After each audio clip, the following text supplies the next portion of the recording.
Okay, I would like to call the meeting to order at 6:12 with the calling of the roll, Madam Secretary. Sure. Mr. Carter?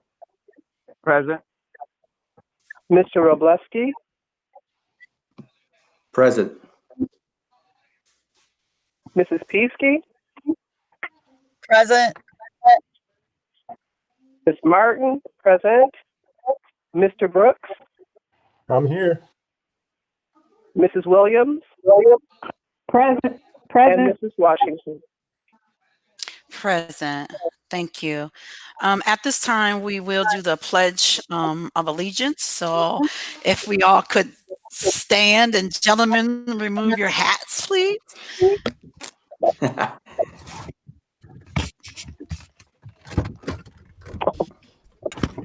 I pledge allegiance, Pledge allegiance to the flag of the United States of America, And to the republic which stands one nation, one nation divided, under God, indivisible. indivisible, Liberty. with liberty and justice for all. Justice for all. All right. Thank you. That was interesting. Okay. What is our mission for Baldwin Community Schools? Preparing students for Students for the promise of Tomorrow. Awesome. The purpose of the open board meeting. So this meeting is a meeting of the Board of Education in public for the purpose of conducting the school district's business. It is not to be considered a public community meeting.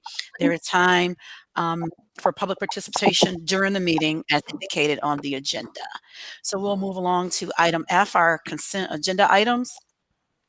First one is the approval of the agenda, approval of the minutes of the regular meeting, which of March 17th, 2020, approval of the bills to be paid.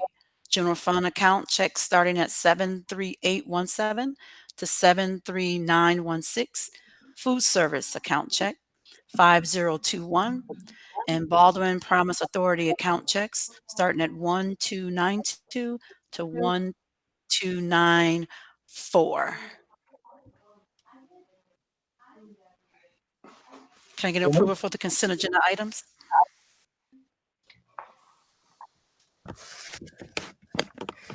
I move I that make a we, motion we approve the consent agenda.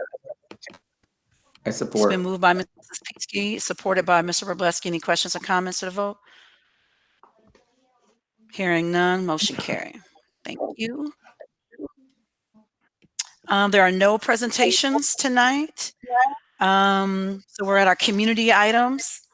So we'll see if there are any community comments at this time. If anything pops up on the screen, we'll know if we have any. If not, we will continue to move forward.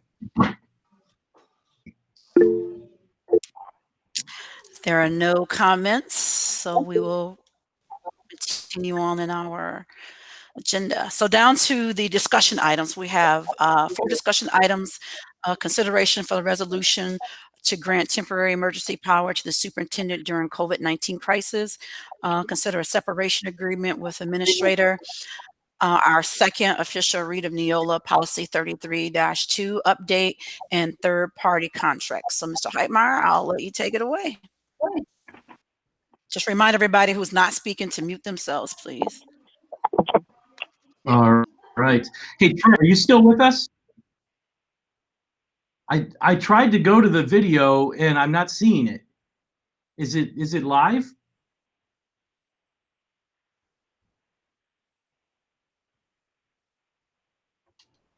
Okay.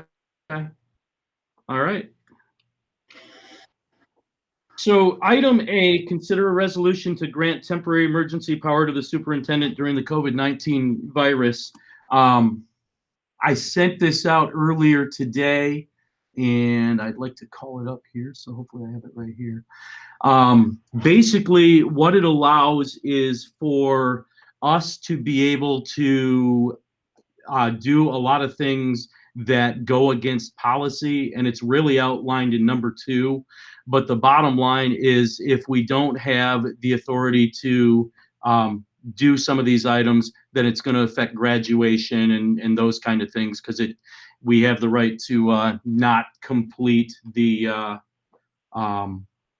curriculum as it's defined and those kind of things. But number 2 in that resolution is authority to take any lawful actions necessary to comply with Executive Order 2035 to ensure the continuation of public education, to provide for the health and safety of students and employees, respond to direction from appropriate health and government authorities.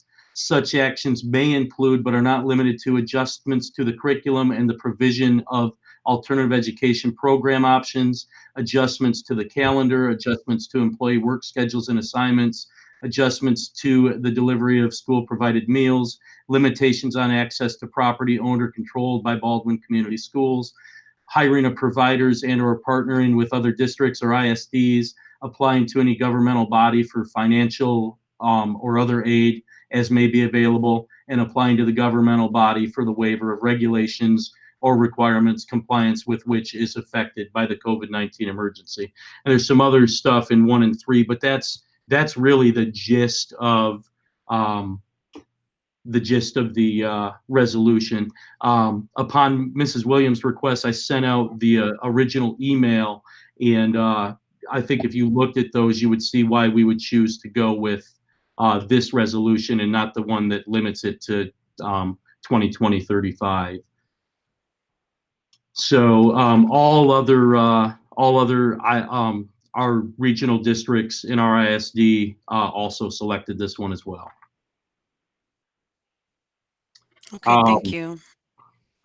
Item B, a separation agreement with administrator. I sent that out as well.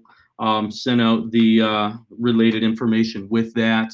I do not have a signed copy today. He was not in by the time I left today. So when we act on this, we have to just add the line subject to his signature. I'm certain it's going to come, but we need to do that to be sure.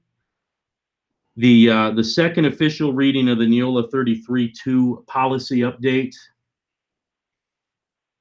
Do you want me to talk much about this, Mrs. Washington?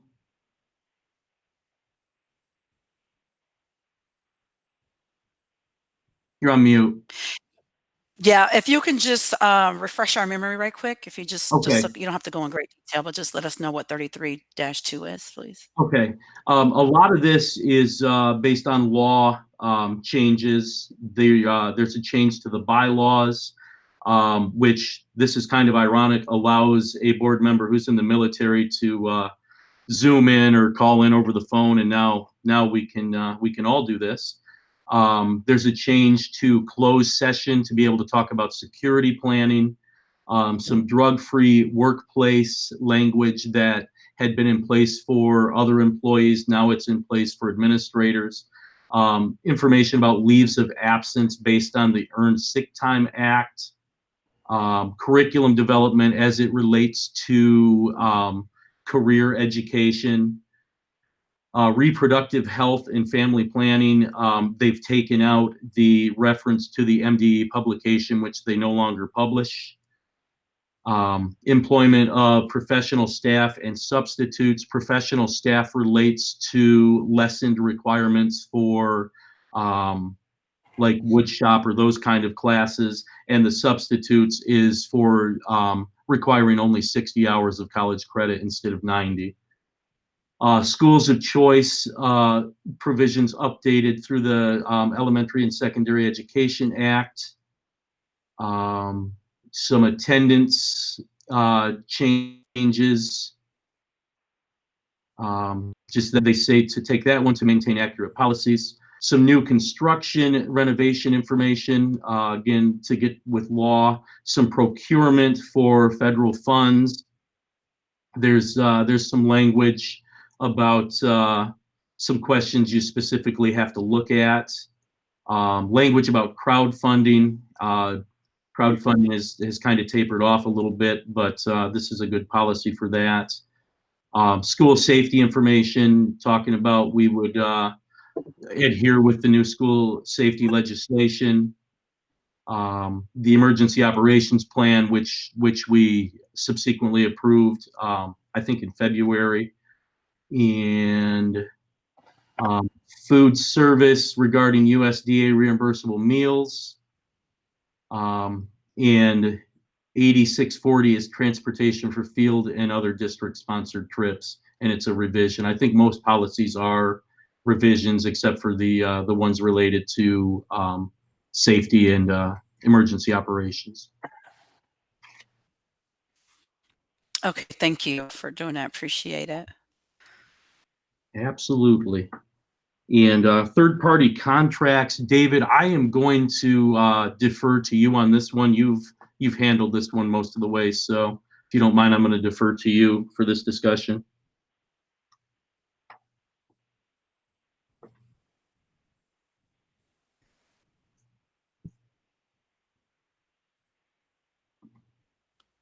You have to unmute yourself, Mr. Forrester. Okay, I apologize for that. In light of the mandatory school closures, for Michigan Public Schools, one of the issues that has come up is paying third-party vendors that you have existing contracts with when no services continue to be rendered. So we have 4 primary vendors that sort of fit under fit into this issue, and I'm going to go through each one of them individually because they're all a little bit different. I'm going to go through them quickly. If you have questions about a specific vendor, you can ask me while I'm moving through them, or if you have just general questions about paying third-party vendors in general, then we can address that afterward. So let me start with Axiom, who provides our facility services. I have had numerous conversations with Axiom along the way ever since the governor initially closed school districts. And what Axiom is doing is they are retaining employees to perform basic operations. So when our employees, in the times when our employees are in, they do sanitizing afterwards. Of course, we have some third-party vendors that are doing jobs that are essential services, so maintaining or so repairing boilers and those kinds of things. So the employees who are able to help with those functions are remaining at work. They will continue to work. The others have been laid off so that they could file for unemployment. The second vendor that we have is Chartwells, and Chartwells is handling it very similarly. They have 4 people who are currently working. They actually offered work to more individuals, but they have people who are high risk or who are caring for others. So they allowed those individuals also to apply for unemployment. And with both of these companies, once everything resumes, once we can come back to work, then they will rehire, those individuals. The third one is EduStaff, and EduStaff's a little bit different because EduStaff can't necessarily provide services to the school district because the services they provide are substitute teachers.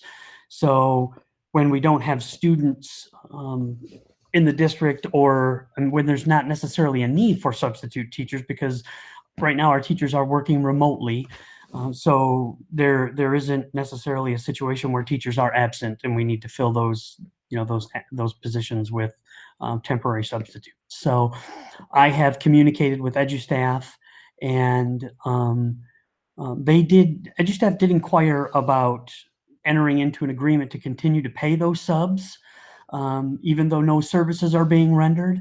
But we consulted with Troon, who provides our legal counsel, and we were told that if you do, as a school district, if you do pay a third party for services that are not being rendered under these circumstances, that it would be a violation of the Michigan Constitution and illegal. So So EduStaff was made aware that we were not going to continue to pay substitutes when no services were being rendered. My understanding from the conversation with EduStaff was that they were then going to allow employees to file for unemployment.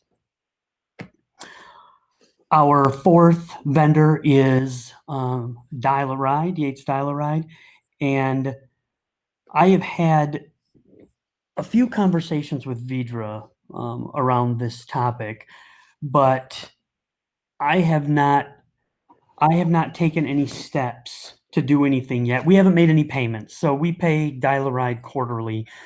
We have not made any payments since school closed, so we technically have not continued to pay Dial-A-Ride.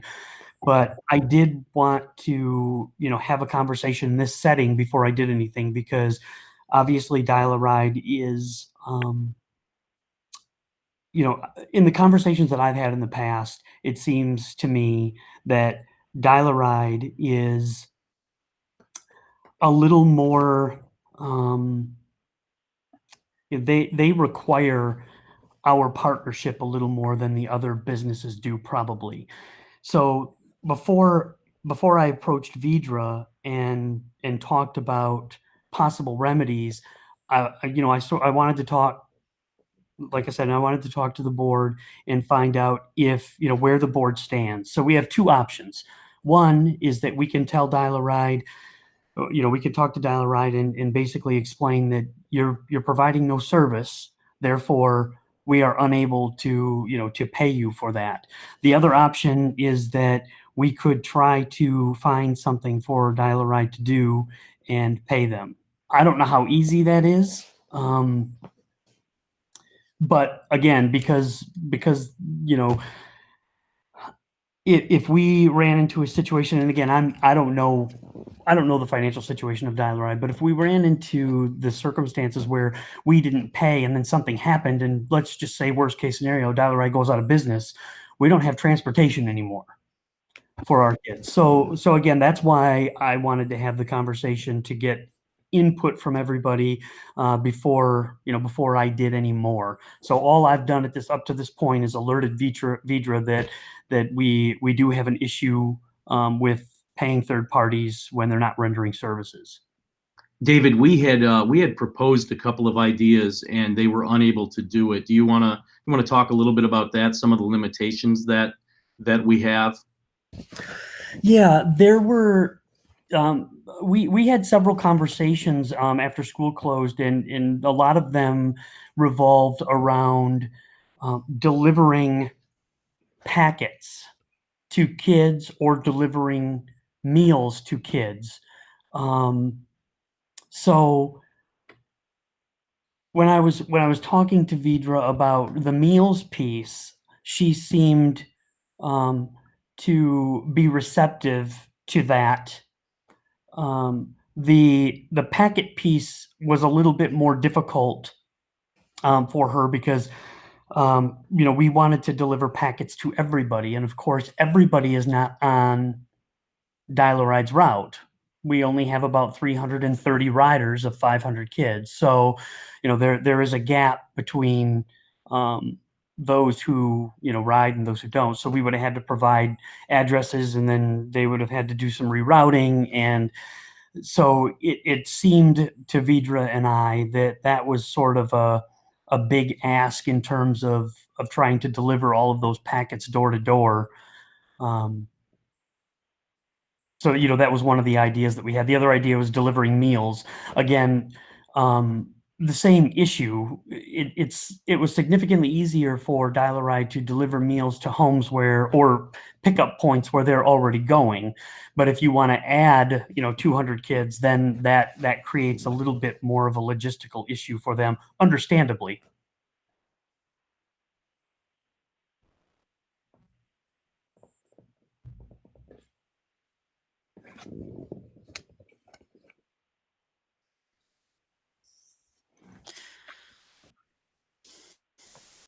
Thanks, Mr. Forrester.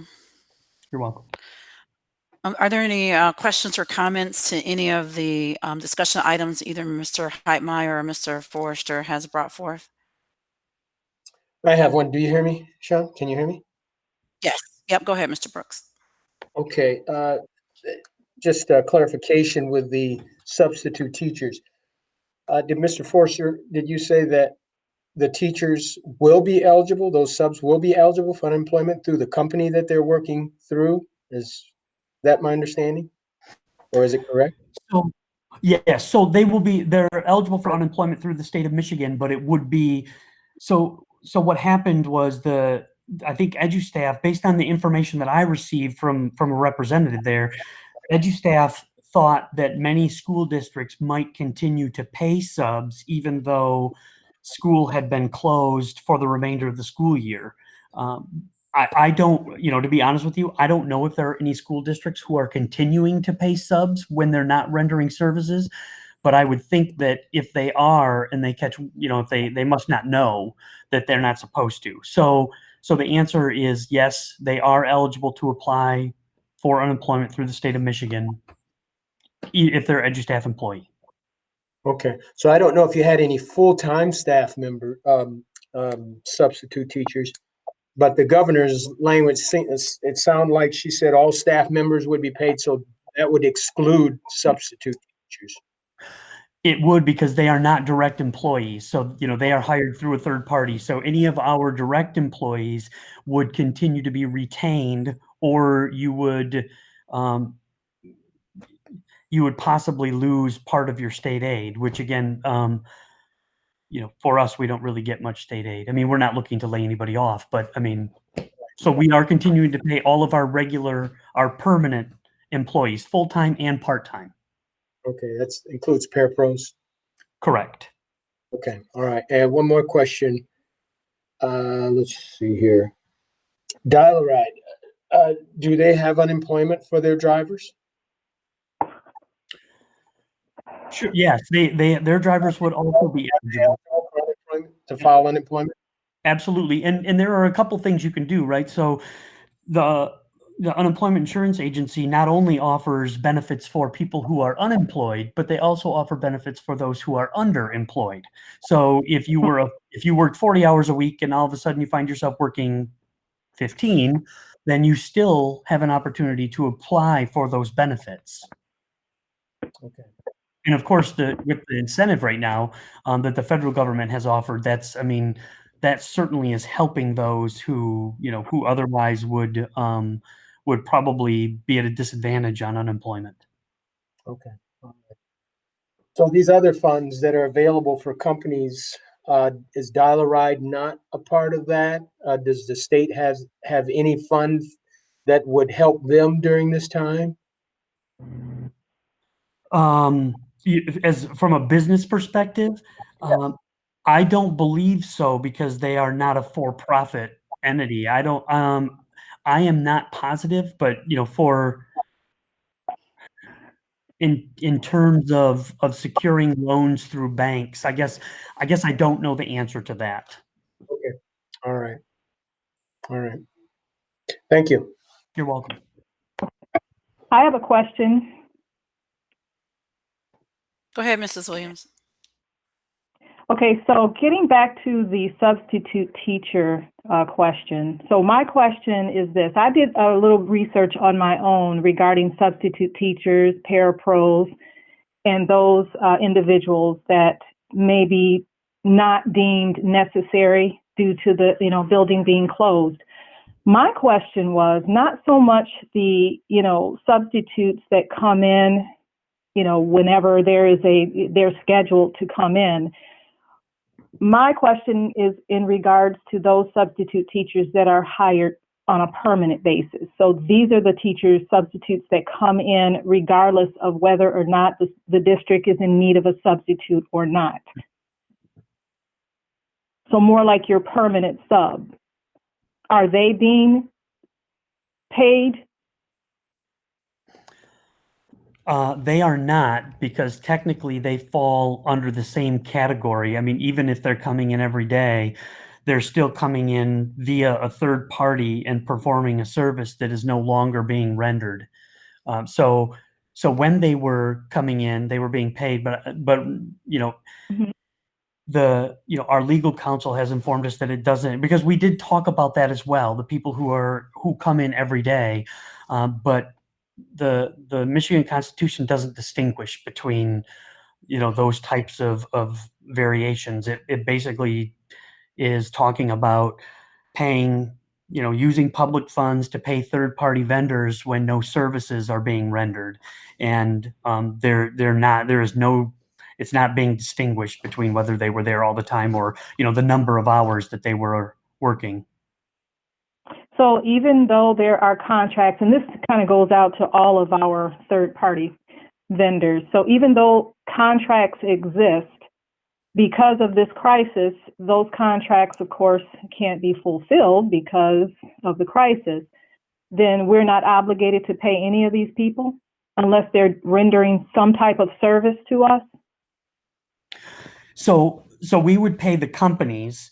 We have the contract with the company, and in our contracts, I mean, all of our contracts, specify payment for a specific reason. So we're paying people based on, something, an event that occurs. And in EduStaff's case, we are paying a flat rate for a substitute, and then we are paying a percentage, which is, it's made up of a lot of different things. So it would be made up of, unemployment percentages and FICA and, anything that as an employer, EduStaff would have to pay. And then of course there's some profit built into that. So that formula in that contract is based on the number of days that a substitute works. So if one substitute works 1 day in a month, we pay EduStaff X number of dollars. So when nobody works, there's nothing to trigger that payment in the contract. Okay. Do we have permanent subs at our district currently? Yes, I believe that we had 3 subs who would have been considered, well, I guess however you want to term them, but everyday subs, permanent subs that would come in every day, whether there was a vacancy or not. So they would come in. If there was someone called in sick, we'd plug them in. If no one called in sick, then they were given other tasks to do by the building principals. Okay.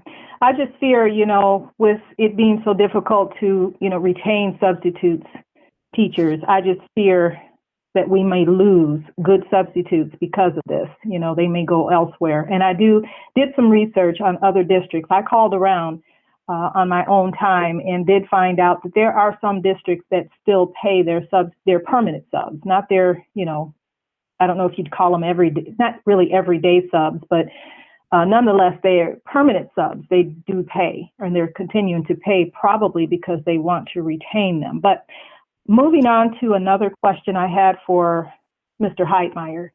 Looking at this resolution to grant emergency powers to the superintendent. So I had a question. I've got a few questions, actually. If you look on the first page of this, where it says in the middle, whereas Baldwin Community Schools Superintendent Richard Heitmeyer is responsible for determining which staff members are necessary to conduct minimum basic operations and inform such workers of that designation. Can you explain that a little bit, what that means?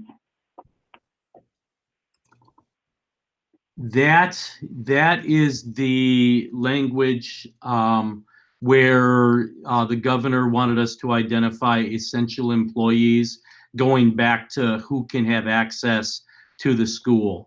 And it's changed a couple times since that original resolution, but the basic idea is to keep people out of the school as much as possible. Okay. And then at the very bottom, where it says whereas under board bylaw 0131-1 or .1, the operation of any section or sections of board policies not established by law or contract may be suspended temporarily by a majority vote of board members at a public meeting held in compliance with the law and board policy. Can you expound on that a little bit? I will have to go to bylaw 131. Hang on.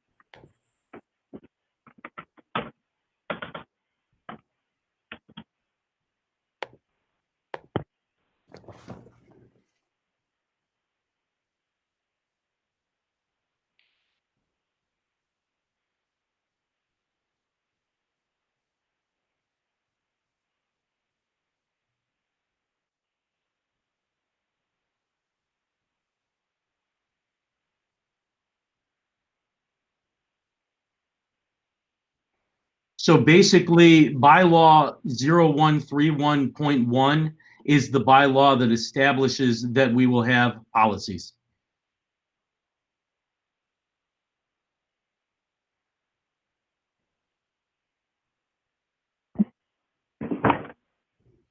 So Okay, I'm going to have, it starts with the Board of Education shall adopt bylaws and policies for the organization and operation of this board and the district and shall be bound to follow such bylaws and policies.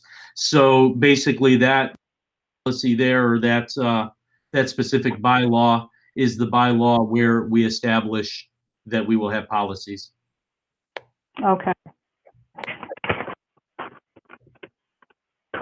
Okay, well, I'm going to skip on to the second page. Item number 3, where it gives the superintendent the authority to enter into contracts without board approval for any dollar amount necessary for the purchase of materials, equipment, supplies, or services for sanitation, cleaning, technology, or other needs directly related to the COVID-19 emergency situation, provided such action is consistent with all applicable state and federal laws. Can you give me an example of any type of contract that you would have to get into or be a party to? If the governor were to say every child needs a Chromebook, make it happen, then that would be probably a $400,000 purchase. And if she wanted it done quickly, we couldn't wait until May to bring it to the board to review in order, because things would need to happen faster than that. So that would be where you would purchase technology in a quick fashion that does not follow board policy. Board policy, I think, says, David, you can correct me if I'm wrong, but any purchase over $25,000 has to have bids and be board approved. That under this COVID-19 situation, that would not be required. Now, that's an extreme example, but that's one possibility that I could see something like that happening. Okay.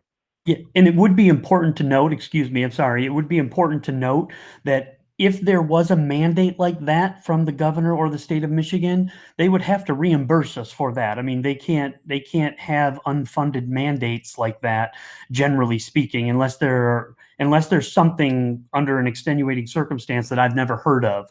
So anything that was required like that, of course, would have to be funded by the state of Michigan. And we've had several of those things happen in my tenure where the state wants something done, but it requires more resources or the purchase of a specific software or specific supplies. And then the state thereafter reimburses the school district for those costs. And all through a process like that, we would be sharing that information with the board. I mean, we wouldn't just go spend a bunch of money and not tell you guys about it. I mean, if something like that came down, I would probably send an email and say, hey, this is what we're looking at. These are some of the options, just so you guys are aware. I mean, we wouldn't go and spend a large amount of money without making sure the board was fully aware of what was going on. Okay. Well, that kind of brings me to the last question that I had, which is the next one, which says that the superintendent is directed to keep the Board of Education informed of any actions taken under this emergency authority as soon as it's practicable in light of the circumstances. So I think in a case like that, you should definitely inform the board of what's going on. But okay, I yield. Absolutely.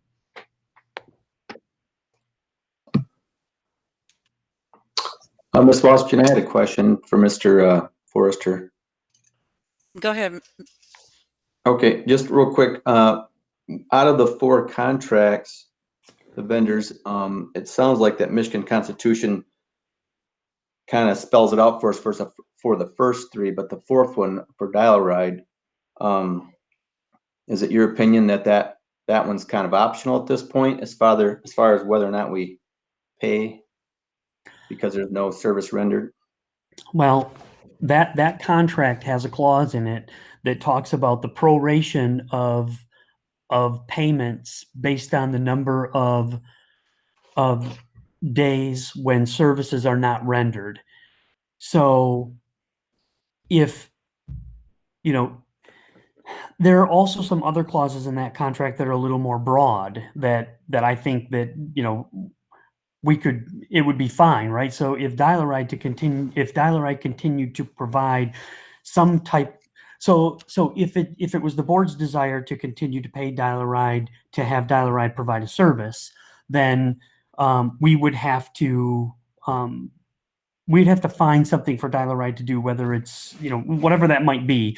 I guess I don't want to get into specifics at this point, unless somebody wants to, but yes. So it's a little bit different scenario because the other three vendors are either providing a service and getting a prorated amount, or they're not providing a service and getting nothing. So, you know, again, and maybe I should have made that distinction when I was explaining it. So Axiom is providing a service. They aren't providing full services though, based on the contract that we hold with them. So we are prorating that contract because they are currently only bringing in and retaining 4 employees during this closure, at least for the foreseeable future, until something changes or we know, you know, what's going to happen. So we will actually pay a reduced amount based on the services that are being provided from Axiom, not the amount that we originally entered into. Hey, David, what else is unique about that relationship is that it's not for profit, and we are one of the only districts who probably has a contract with a not-for-profit organization that provides transportation. You know, a lot of places have contracts with Dean or whatever, but does that make it any different at all since it is a not-for-profit organization? Not based on my conversations, because I mean, I did speak specifically with Mr. Delaporte about this circumstance, and he's aware. And I told him, I gave him all the details. And quite frankly, I went through all of the same things with him that I did with you. I talked to him about, you know, looking at the contract, what were our options, you know, what can we do, what can't we do within the parameters of the law, and you know, essentially he said that our best bet would be to either approach Dial-A-Ride and talk to them about how we settled the contract based on the school closure, or we have Dial-A-Ride participate in some way. And it would have to be transportation related. I mean, so I mean, that's where that conversation ended with Mr. Delaporte. If I could say something? Absolutely. Go ahead, Ms. Okay? Peasky. Okay, so I have been working with food service on Mondays and Thursdays, helping pass out the food and stuff. I do know that right now that we have 2 people that are delivering about 150 meals, just the 2 people. So I don't know if maybe we could, I mean, if they're using the bus service all the time, maybe it's just the people who use the bus service normally, that if we could deliver some of those meals to them or the packets, and maybe people who don't use the bus service, you mail. You know, I don't know. I think that would take a lot of stress off those people who are delivering those 115 meals. If we work something out with Dial-A-Ride to do that. You know, I don't know if that's a possibility, but a suggestion maybe. Yeah, and it certainly is a possibility. I mean, it was a possibility even initially. You know, we had discussed that. I think, you know, one of the issues that we ran into, and actually, you know, Mr. Heitmeyer and I spoke with Mrs. McGee about this in the office a couple of weeks ago, to inquire about how things were going and if we could help by trying to see if Dial-A-Ride could participate. And Mrs. McGee said that she had it under control and she thought that things were going really well.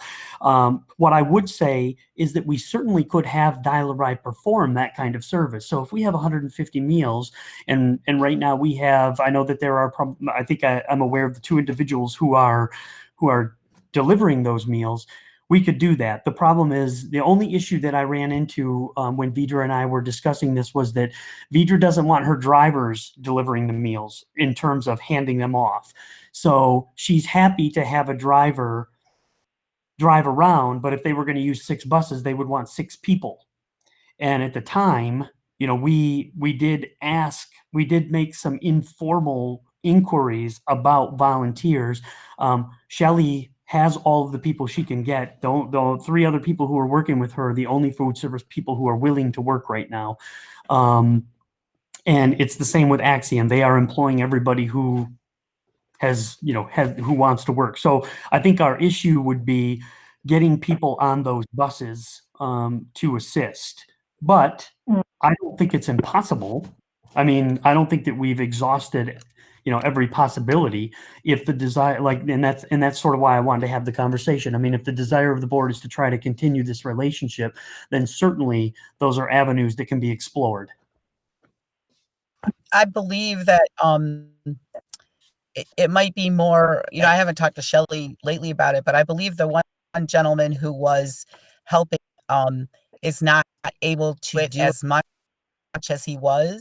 So we may be down to just like 1.5 person to deliver all those. I know I've picked up some more deliveries to do also after. So it may be something now that I need to look at too, because I know the one gentleman I think told Shelley on Monday that he might be able to keep delivering. Okay. I have another question. That's good information. Go ahead, Mr. Brooks. Mr. Forster, now, are you talking about trying to fulfill the present obligation as far as the contract, or would you have to renegotiate the contract based on what they will be doing? What's the main purpose here? So Mr. Delaporte informed me that if they were providing a service, that we would not necessarily have to go into the contract and make any adjustments.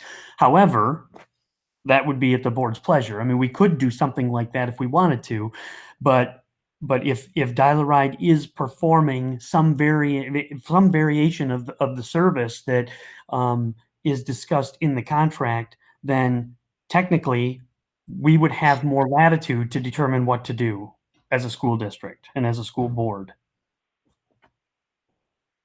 So if Dial-A-Ride is delivering meals, then we could, then we have lots of options. We can pay the contract as is. We could talk about renegotiating the contract.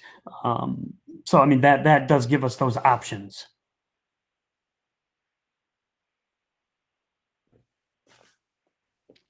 Are there any other questions or comments for any other discussion item?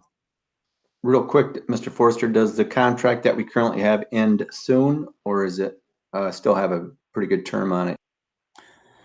Well, it goes school year to school year, but it goes through the end of next school year.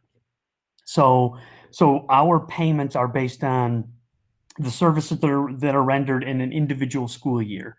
So it's 4 payments per year each school year. So we've made 3 of our payments this year.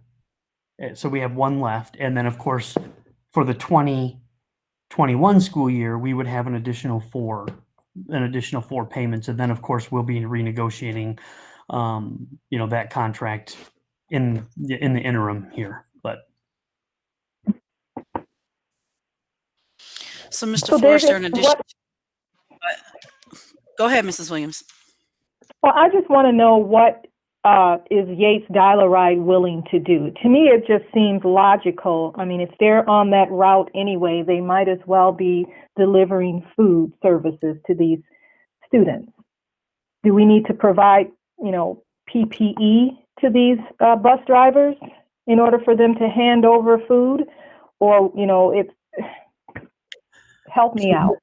Yeah, so they have the personal protection equipment. Vidra had talked to me about the precautions that they were taking. They actually were creating sort of like a barrier. She referred to it as sort of like a shower, a shower curtain around the drivers. So, yeah. So, I mean, her concern really was you have a driver driving a bus, pulls up to a stop that may be an individual stop, but it also could be a common pickup point, and you have 7 families possibly running up trying to get food, and the bus driver's there, but the families are also there, and I don't mean running up necessarily. I mean, but they're coming up to get food, and her concern was that if you have one individual trying to not only drive but also distribute meals and make sure that people are maintaining social distances, and she felt uncomfortable,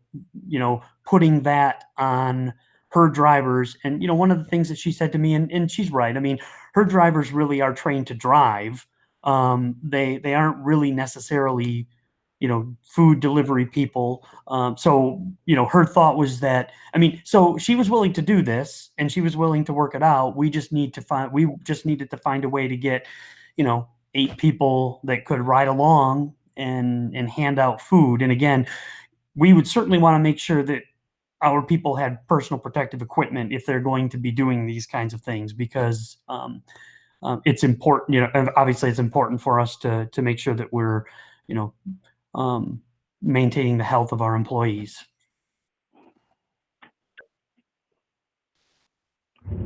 Okay.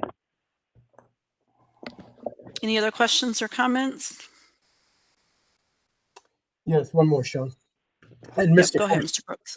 these 8 individuals, would you be trying to find someone who is already on the payroll, or are you talking about new positions? I mean, I think we would likely be looking at people who are on the payroll. I mean,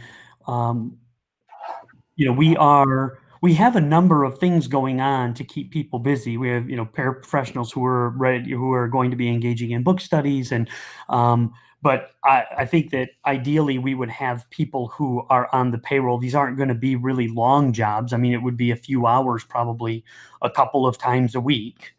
So the approach that we were looking at is utilizing our existing employees.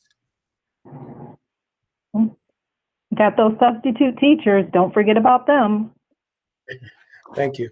That's true. So I'm going to kind of sum up what I've heard from some of the board members, so that Mr. Forrester and Mr. Heitmeyer have some type of clear understanding. And if I'm not summing up right, please make sure somebody chimes in. So it sounds like the majority of the board is interested in engaging Yates Dollaride. If Yates Dollaride and Baldwin Community Schools can come up with a plan to have Yates Dollaride to do what they do, which is drive. I totally agree with what Ms. Gant was trying to convey, that they are drivers. And I can see that being a lot to ask their drivers to do the drive and to kind of serve and give families meals and still practice safe social distancing. So it sounds like if we can secure the staff that's able to get onto those routes, to have Yates Dollaride to deliver the meals. Is that kind of, from the board members that I've heard from, is that kind of sum up what I'm hearing? And remain under the mandates of the state as far as, the monetary side of it. Yeah, I think it'll be kind of like how we do, David, and let me know if I'm not right. It'll be prorated, just kind of be based on what they perform, or will it be their regular full this particular quarter payment that they would receive? So if they were to drive and deliver meals to kids, and right now we're delivering 3 meals 7 days a week. I guess I should clarify that. We're only delivering twice a week, but it's meals for all 7 days. We would have the discretion, if Dial-A-Ride was performing a service, to either maintain the full amount of the contract, or we could approach Dial-A-Ride and talk about a possible proration. Okay, so to me, Oh, go ahead. I was going to say that, it sounds like we're already prorating our other third party contract, paying them for what they would do. So in my eyes, it just kind of seems to go in line with what we're already doing. I mean, you can't, if we fall back in the same issue of paying people for not doing anything. So if there's a way, if it sounds like if there's a way that Yates Dollaride could deliver the meals and then Baldwin Community Schools provides the staff, to hand the meals, and then we just would prorate, which could mean, I don't know, an amendment to the contract. If that works for Vidra, it sounds like that works for the Board of Education. Okay. I yeah, and I think Is that what I'm making sure hearing? that it works with Shelley. I'm sorry, making sure that it works with Shelley McGee too, because she's running that program there, and make sure that that's what works for her too. Yeah, and even if it's just that we have, Shelley, I think the principals right now, if they are being contacted by community members who say, we're in need of meals, but we can't get to the school, then the principals are passing that information along to Mrs. McGee, and then she is having, her volunteers deliver those. So I think if we simply pass that information to Dial-A-Ride, that's probably how we would work that. Still have meals available at the school for people, but then possibly, have some delivered as well. And if that doesn't work for, Yates Dollaride, then it would sound like to me that it doesn't work, and that we would have to follow whatever the Michigan State Constitution says about third-party vendors being paid tax dollars for no services rendered. I see head nods, and so that would be Plan B.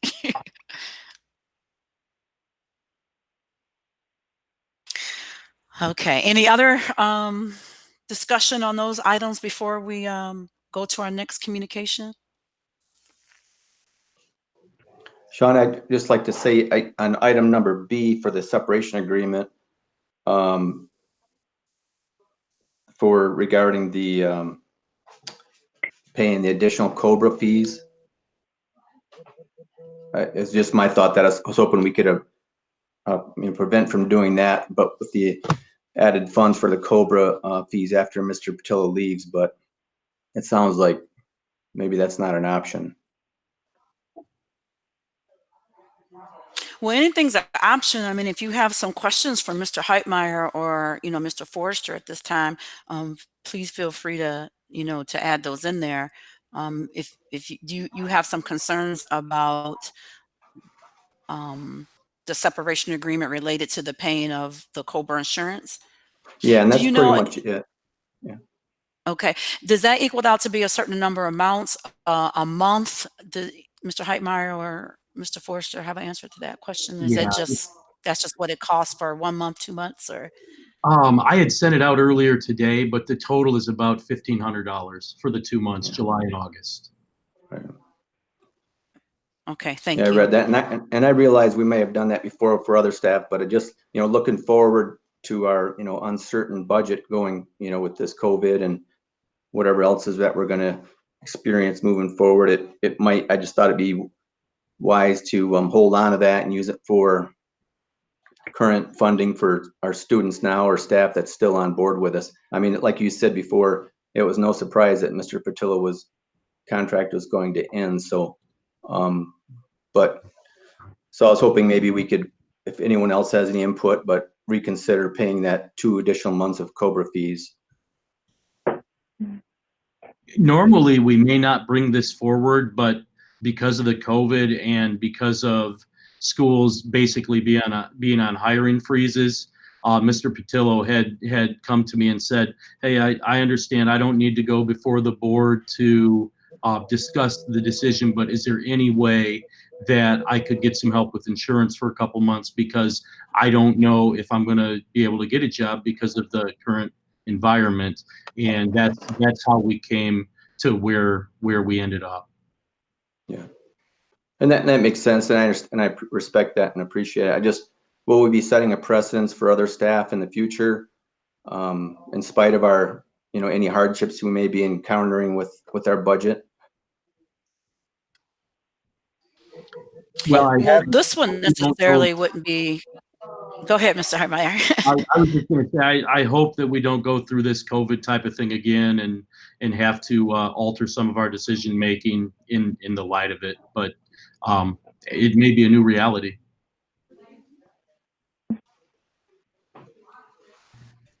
Yeah, I mean, the one positive thing for us is that, we aren't reliant on, a foundation allowance payment. So, we don't know what the budget's going to look like next year, but it is likely not going to look very good. There are some, I have opinions on some things that I think will go away.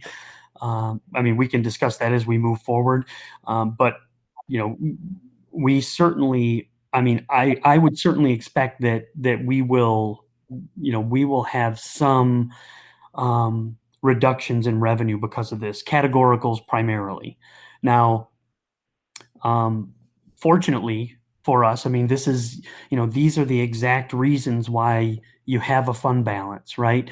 It's, you have money set aside so that when things like this happen, you don't have to necessarily close your operations or lay off half your staff, or there are other school districts that are struggling with things, even things as small as food service, right? Because food service operations, school districts try to have them be self-sufficient, because if they're not, the general fund has to fund them. Food service funds can't operate in deficit. So school districts aren't serving as many meals anymore in general, but they're still paying a lot of staff members to, even we are. I mean, we have 4 staff members that we're using, and especially initially, we're not serving many meals, and that's okay, because our goal is to have as many meals given to our kids as we can. So, but some school districts look at that and say, we can't afford to operate in the red for several months, because that would require a $10,000 or $20,000 subsidy from our general fund, and we don't have it. And again, that's one of the great things about, how the board has conducted business, how we've made smart decisions.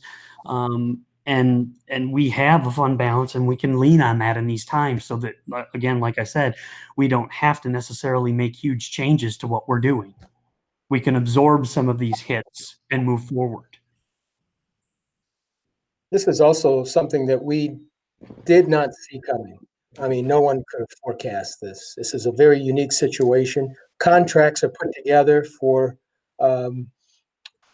causes that we can, I wouldn't say control, but, under normal circumstances can be carried out. But in a situation like this, where not only are you unemployed, but you, at the time when there is a no work order, you have no way of being able to go out and find a job.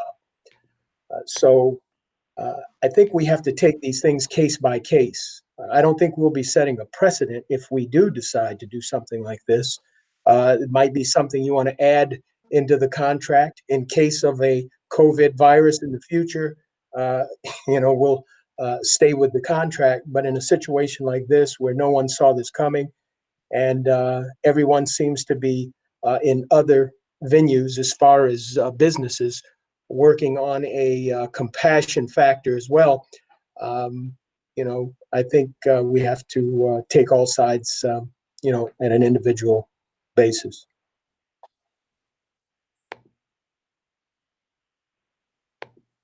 Thank you, Mr. Robuski, for your question, and Mr. Forster for definitely clarifying that, and for Joe, for your comment.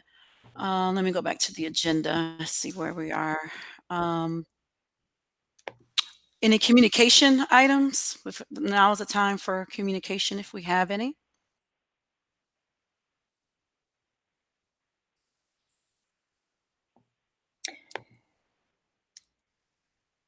And we have no communication items, so we can, Sean, um, before yes? we go any further, someone left the meeting at 7:09. I don't know who it was. The last 2 digits on the phone number were 11. So I need to know before we go vote Who was it that left the meeting? I'm not sure, but if Mary, Miss Mary Martin, Yes, yes, yes. if you could just make a note that at what time was that, Ms. Robinson? 7:09. That at Okay. 7:09, the person that had those last digits of that phone number left the meeting. And then when we get ready to vote, we do a roll call vote, and that whoever doesn't respond probably was that particular person. Maybe that left the Okay. meeting. We can make a note of that. Mr. Carter's number ends in 11. Okay. So let's 04611. Okay, thank you, Ms. Robinson. Appreciate that. Okay, so now we are at action items. And so we only have 3 on for action items. So the first one is there a motion to consider is there a motion on the resolution to grant temporary emergency power to the superintendent during the COVID-19 crisis? I move that we consider accepting resolution to grant temporary emergency power to the superintendent during the COVID-19 crisis. I support. It's been motioned by Mr. Brooks and then since been supported by Mr. Robleski. Roll call. Is there any questions or comments to the motion? If not, can I have a roll call vote, please, Madam Secretary? Sure, Mr. Carter.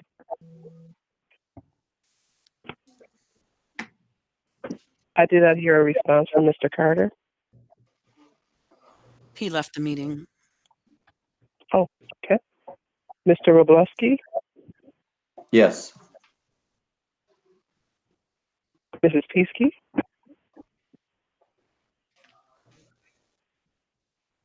If you're on mute, unmute yourself. Mrs. Peasky, Yes. Sorry. okay, I did not hear your answer. Yes. Okay, thank you. Martin, yes. Brooks, Mr. Brooks, Aye. Mrs. Williams, Yes. okay, and Mrs. Washington. Aye. Okay, thank you. Did you call Mr. Robleski? I did. She did. Yep. All right. Motion carry. Thank you.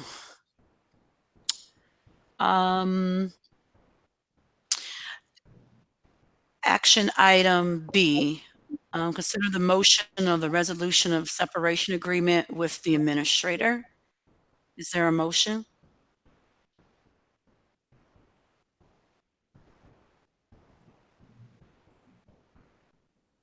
I'll make the motion to consider a resolution of a separation agreement with the administrator.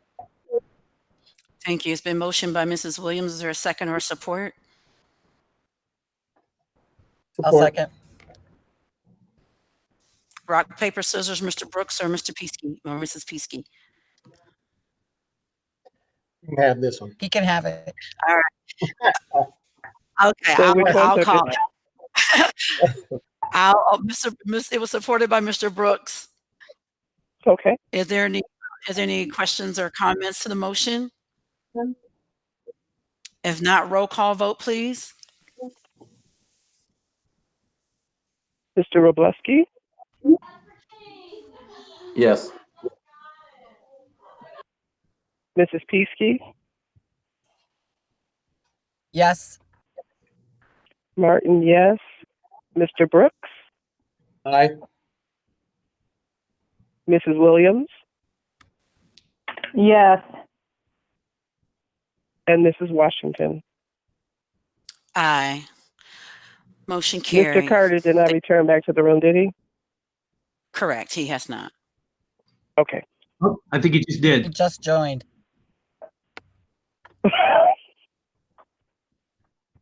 Okay, he can get in on the next. All Okay. right, and action item C, the approval of Neola policy 33-2 update. Is there a motion to approve? I make a motion that we approve Neola policy 33-2 update. Is there support? Support it. I'll support. All right, so it's been motioned by Mr. Brooks and supported by Ms. Mary Martin. So are any questions or comments to the motion? If not, roll call vote, please. Mr. Carter,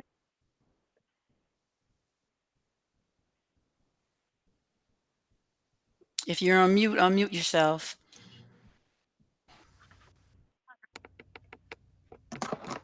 Aye.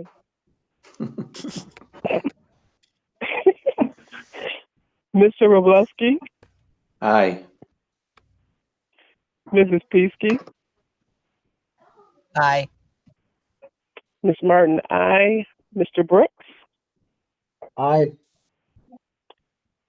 Mrs. Williams, Aye.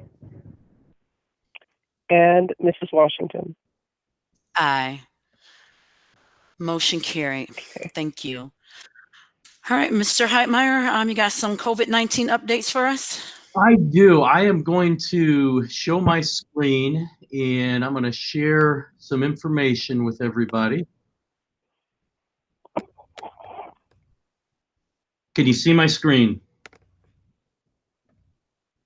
No. All right. No.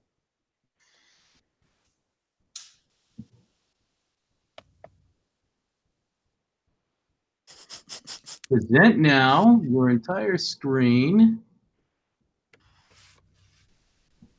Is there a present now button after you share it? Well, I got to click what I want to share. And now I'm going to go there and hopefully it's doing it There now. How about now? it's coming. All right, we can see it. All now. right. All right. So I want to tell you a little bit about the last 6 weeks. It's been an intense 6 weeks, and I want to share some information that we've learned and kind of tell you how we got to where we are. So first of all, I want to thank everybody, and there are way too many people to try to remember, but this process, like Mr. Brooks said, it's nothing we could have planned for, but the support from our staff and from the community and from the ESD and just everybody has been great. So I just want to start off by throwing a thank you out there because it's been a process, and we'll talk a little bit about that. So we collected a lot of data, which I want to talk about, and we collected that through phone calls. We asked staff to make at least 3 phone calls before they decided that somebody either wasn't going to answer or wasn't going to call back. This really is data-driven decision-making, and this data really helped to drive the decisions that we made in the end. So the first question that we asked was, do you have internet available in your home? Now, at the high school, 33% said yes, they do. 23% said no, they don't. 43% said maybe. What does maybe mean? There were a lot of answers, but they were very similar answers at the elementary, middle, and high school. And this is just a selection of those answers, but from the phone, only phones. It's available, but not always strong. We have a slow connection due to being in a wooded area. Only if she can go to grandma's. Verizon isn't the best, but that's all we have, and hotspot. And there were more answers than that, but that gives you a snapshot of what maybe might mean as far as internet access. So do you have a device available in the home? At the high school, the numbers were similar. 36% said yes, 15% said no, and 48% said maybe. So what does maybe mean? They have a tablet and phones, but are limited to a hotspot. No computers, just phones. Phones, but no data. Phones, no computer. but they have no internet, so they cannot connect. It's a cell phone, not tablet or computer, not sure how well it will work. At dad's, not at mom's, is at both residents during the week, but primarily at dad's with access. So we had similar answers at all of our different levels. The middle school, is internet available in the home? Again, 42% said yes, 33% said maybe, 24% said no. A device available, very similar responses, 41% yes, 28% no, 30% said maybe. Elementary school, internet, 47% said yes, 16% said no, 35% said maybe. Device available, 48 said yes, 10% said no, 41% said maybe. What is interesting that also came up during this process is that we would hear comments like, well, yeah, we have one device, but there are 3 kids. Or if everybody's on the internet, it gets really slow. So even with some of our yes answers, there's kind of an asterisk there saying yes, but. So I don't think that our data is all that different from what a lot of the schools through the state are finding. So another question was, would the family be interested in packets? And regardless of whether they had internet availability or devices, 72% said yes, 22% said maybe, and a very small percentage said no. That was at the elementary school. Interestingly, the statistics were very similar at the middle school. So then we probably think that at the high school, everybody's going to want to have computers and not be interested in packets. However, 60%, almost 60% at the high school said they would rather have packets. So that's the data that really surprised me, that such a high percentage would be interested in packets. But I think that's a comfort zone for a lot of people. We are still going to have Zoom meetings and Google Hangouts and those kind of things, and do some instruction that way and clarify some of the packets. But a lot of our families were very interested in packets. Other things we looked at as we put together our continuity of education plans was the MDE's learning at a distance guidance. They talked specifically about technological delivery, and they talked about non-technological delivery. We used what was called a hybrid plan. We do have some technological, but we did send non-technological to all of our families. So that was some clarification from MDE. MDE based their plans on some other states. But if you are interested, I will share this with you all. Resource number 1 there is the MDE Learning Distance Guidance. Item number 2 there is the item that relates to the robocall that I did earlier. It's got our landing page. It's pretty cool if you get a chance to go look at it. The teachers all have their own pages on there. The principals have their pages on there, and it just came together quite quickly. The third item there, I think you've all seen, but it is a link to our continuity of education plan. And again, I just want to thank everybody who helped through this process. It's been incredible. I know that the principals have been able to work with other regional principals. I've worked with the other regional superintendents almost on a daily basis. Just so many people have stepped up and made some really good things happen. It's been a great combining of so many different forces. The final piece of data I want to share is that on Monday, we served 2,475 meals, which was breakfast, lunch, and dinner for Monday, Tuesday, and Wednesday. And that was our biggest day, and that's just something to be really excited about.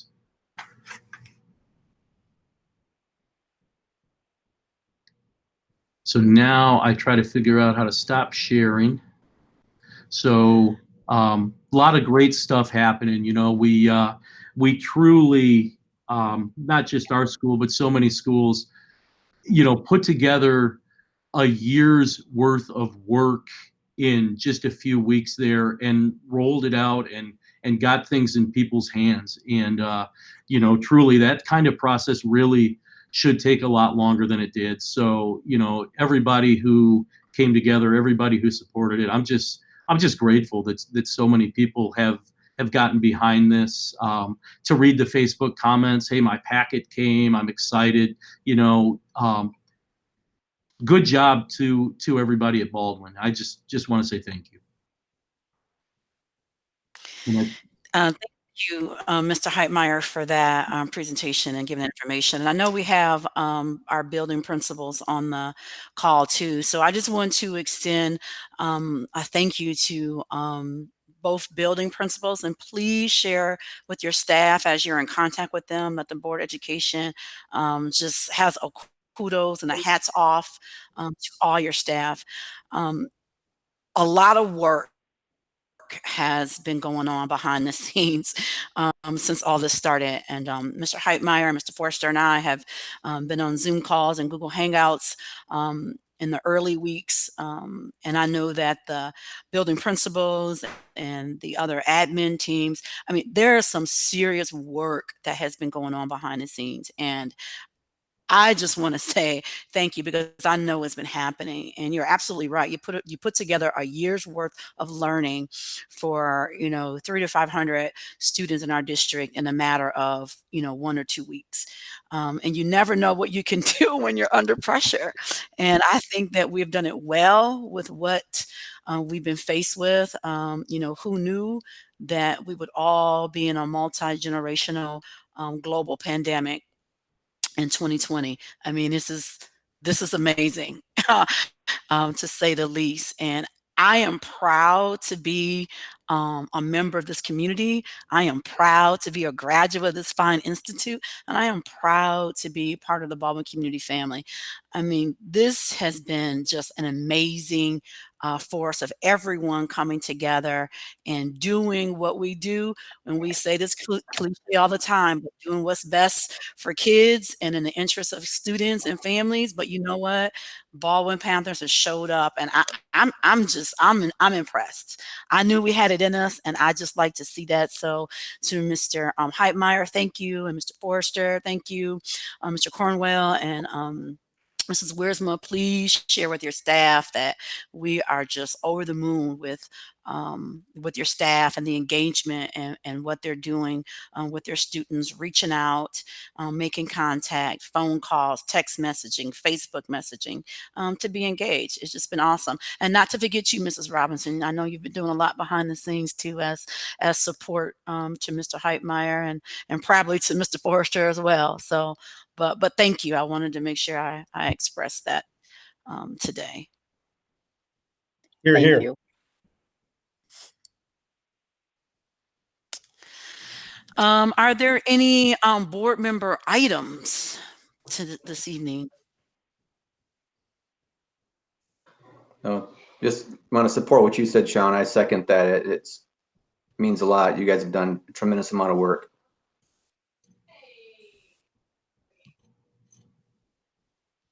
That's all I want to say too. I've been, like I said, I've been working with the food service, and they really are just putting it out there. They work hard every Monday and Thursday. They're in there and they're working and feeding our kids. So, and thanks to you guys too, and administration. Awesome. Anyone else? I just have one more item. I'll save it to the end. Thank you to Madam everyone who President. has. No, she can hear me. Yep, go ahead, Mr. Carter. Madam President. Did you say something?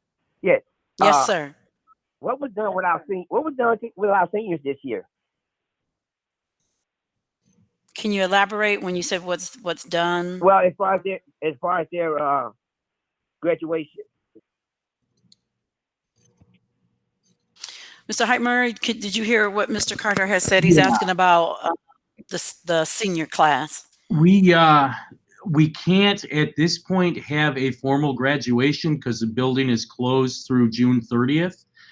We can look to have a graduation after it opens back up, after we get the stay-at-home lifted. Honestly, we just don't really have an answer on that yet. I know that Mrs. Washington is working with some community members on some possibilities, but right now, without knowing when the stay-at-home is going to be lifted and when we're going to have school access, I can't really give a definitive answer because we don't know. We definitely want to honor them and their families somehow, but right now we can't say, well, we're definitely going to have a graduation ceremony in July or something like that because we don't know if we're going to be able to. But if we can, we certainly want to honor them because it's a once in a lifetime opportunity. So, but right now we just don't have an answer for that. And I understand that people want an answer and want to know, but we don't know yet. Okay, thank you. So I'll go ahead with my. So I have been approached by my neighbor who had this idea, and some other community members actually started a Facebook page. And what they were looking to do was to have some form of yard sign with the graduating seniors picture on it. It just says class of 2020 and their picture and our Panther logo. And I told them I don't know if the school would be able to pay for that or not. But if the school is not, these community members are willing to raise the funds or come up with it, or and I told them we probably only had about an average of 20. I always use 20 because I'm not really sure, but I was pretty close. Average of 20 students that were going to be eligible for graduation anyway. And then Mr. Washington, who also has Washington Photography, also had an idea of creating smaller postcards as a memory sake for those high school graduating students. So I wanted to put that out there to Mr. Heitmeyer and Mr. Forrester to see if the school can pay for things like that.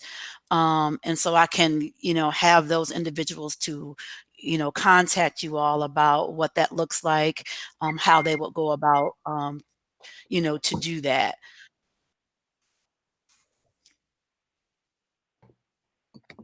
Certainly. I think you can have them contact us. Absolutely. And, it might be, depending on the timing, it might be a good idea to give them my cell phone number. I mean, I'm in the office 1 or 2 days a week, but if it's something they want to talk about sooner, my cell phone number is certainly available to anybody. So. Okay. I'll share that information then. I just received a text message from Mr. Roberts, and he said he would have funds to pay for that too because there's no decision day. So that's a possibility as well. Oh, that would be perfect, right? So, do we know if those students already have decided what those colleges would be, and those colleges could be decision day? We could have that on those signs. This is, Right. hi, so and so, and I decided to attend this this university or go into the military or start this career. And then those could be placed either around town or somewhere on the school property. So that's a fabulous idea. That would be cool. Yeah. Okay. Well, I will have my neighbor and on Washington Photography to reach out to you, Mr. Forrester, to engage in that conversation, and then we can figure out between all those entities how we can get kids something that is a keepsake, and then something that will definitely promote them within the community. And we're small enough, so it sounds like maybe we could do something special for those seniors. Sounds cool. Awesome. Well, that's all I have as far as board member items. I just want to say it's great to hear your voices and to see some of the faces that I can see, to see you. I would encourage you to continue to stay healthy and get outside if you can safely. I'll encourage you to wear your mask if you have to get out and be around people, and wash your hands and all those things that our governor has encouraged us to do. And just stay diligent and keep those people in mind that unfortunately has lost loved ones due to COVID-19. And if we can help keep someone safe by social distancing and wearing a mask or staying in, I would encourage you to help keep someone else safe, including yourself and your families. So I don't know how we'll be meeting next month, but we'll just stay tuned for that. We'll stay tuned for that. So once again, that's all I have. If there's nothing else, let me go back to the agenda right quick. I don't know what time it is. Let me see. It is 7:29. 7:39. So if there's nothing else, it's safe to say that we can make a motion to adjourn the meeting at 7:39. I don't have a gavel, so I'll just pound on my kitchen table. So move. All right. This has been so moved, and anybody want to support that? We can go ahead and call it a day. Support. All right, we got multi-supports. I saw Jeff's hand, so we'll give it to Jeff tonight. All right, so a meeting adjourned at 7:39. All right. All right.